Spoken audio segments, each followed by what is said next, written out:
This glorious portrait of Queen Victoria sets the scene for our postcard today.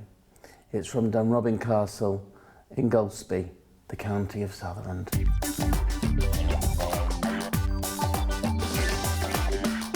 When you arrive here at Dunrobin Castle, you actually come and see it from the back, don't you? That's correct, yes. And you think you're actually arriving somewhere in Bavaria or Austria.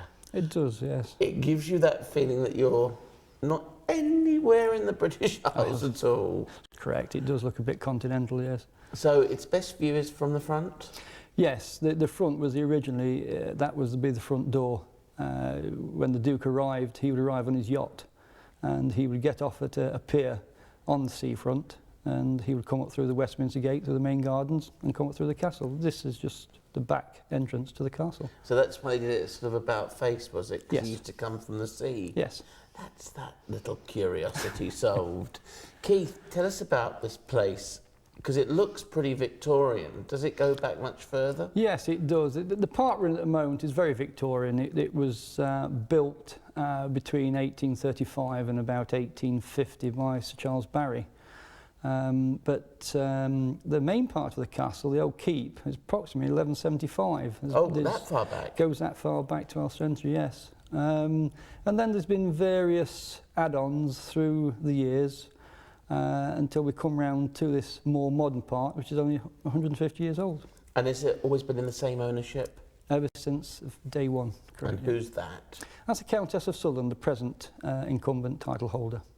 So from that time, then they're still here? They're still here, yeah. So how is it they managed to hold on to such a beautiful looking place? And before this, obviously, there was something just as grand, was there? Well, I wouldn't say just as grand. This has been here for an awful long time.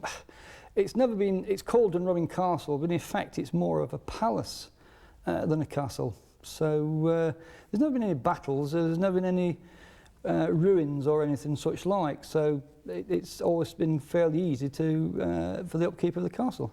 And I must presume then that what this stood for was the wealth and the eminence of the Sutherlands. Absolutely. So they poured money and everything else into it because it would be what was perceived from the outside world. So the Sutherlands were very, very, very rich and powerful? Oh, certainly, yes. Certainly when the Countess of Sutherland of the late 1700s met and married a gentleman from the Midlands, from the second Marquess of Stafford, and they, in their own right, was a fairly powerful and wealthy family.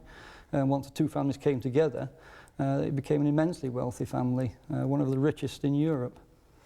What famous people have come here?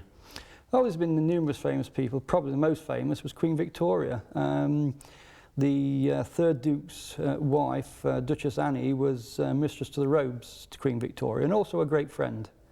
And she'd promised to visit here in the 1860s, but then unfortunately Albert died and she went into the long period of mourning. But she kept her promise and she came in 1872 and she stayed here for approximately 10 days. And it was well sort of put out in her Highland diaries that her time here was wonderful and she enjoyed it enormously.